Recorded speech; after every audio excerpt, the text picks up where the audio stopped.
Tahu gak sih, apa sebenarnya penyebab kebakaran? Lalu, mengapa sering terjadi kebakaran bangunan ya? Yuk kita cari tahu. Menurut data Dinas Penanggulangan Kebakaran dan Penyelamatan Provinsi DKI Jakarta yang dirilis pada laman statistik.jakarta.go.id, penyebab kasus kebakaran terbanyak di DKI Jakarta pada tahun 2020 adalah masalah listrik, yaitu sebanyak 938 kasus. Berdasarkan data tersebut, dapat disimpulkan bahwa di Indonesia, dominan penyebab kebakaran masih mengenai masalah listrik. Kok bisa ya terjadi kebakaran karena masalah listrik? Untuk mengetahui hal tersebut, mari kita tanya-tanya dengan mahasiswa baru Teknik Elektro Universitas Brawijaya. Masalah yang sering terjadi akhir-akhir ini yaitu terjadinya korsleting. Korsleting listrik ini merupakan hubungan pendek arus listrik yang terjadi secara mendadak.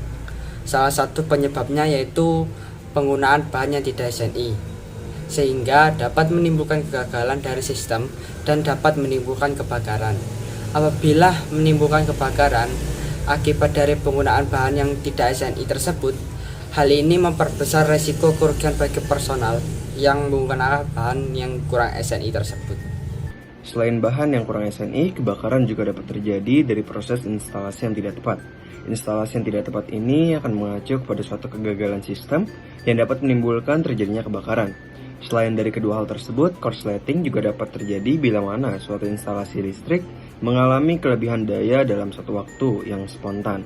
Hal ini berpotensi menyebabkan korsleting ataupun pemutusan daya secara tiba-tiba. Jadi, bahan SNI sangatlah penting dalam pemasangan instalasi listrik ya. Tapi, apakah semua orang diperbolehkan untuk memasang instalasi listrik?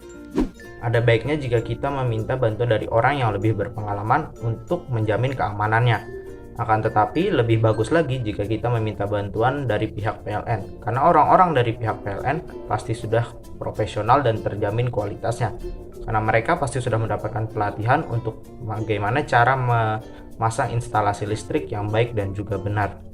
Lalu, jika terjadi korsleting karena kesalahan instalasi, hal-hal yang harus kita lakukan seperti apa saja ya? Yang pertama, cabut seluruh kabel listrik yang terhubung pada stop kontak. Yang kedua, matikan lampu dan aliran listrik lainnya. Yang ketiga, jika keadaan sudah tenang, nyalakan kembali perangkat elektronik. Yang keempat, jika alat elektronik tidak korsleting, nyalakan kembali lampu dan aliran listrik lainnya. Yang kelima, jika masih ada terkendala ke listrik, kemungkinan penyebabnya adalah fitting pada kabel listrik atau instalasi listrik. Yang terakhir, ini apabila Anda tidak bisa menanggulinya, segera hubungi teknisi listrik. Kalau begitu, ada nggak sih cara-cara untuk mencegah korsleting listrik? Yang pertama, selalu cek peralatan listrik, jangan sampai ada yang rusak, seperti kabel. Jangan sampai kabel di rumah ada yang rusak atau ditikus.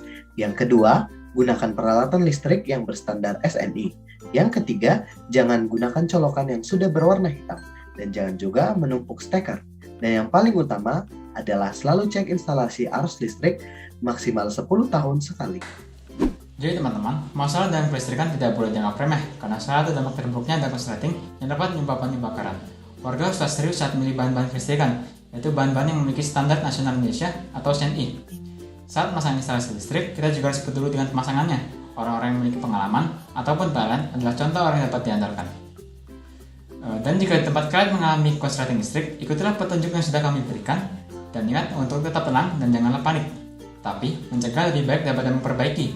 Maka dari itu, marilah kita bersama-sama peduli dengan pemasangan instalasi listrik agar tidak terjadi kecelakaan ataupun kerusakan yang tidak diinginkan.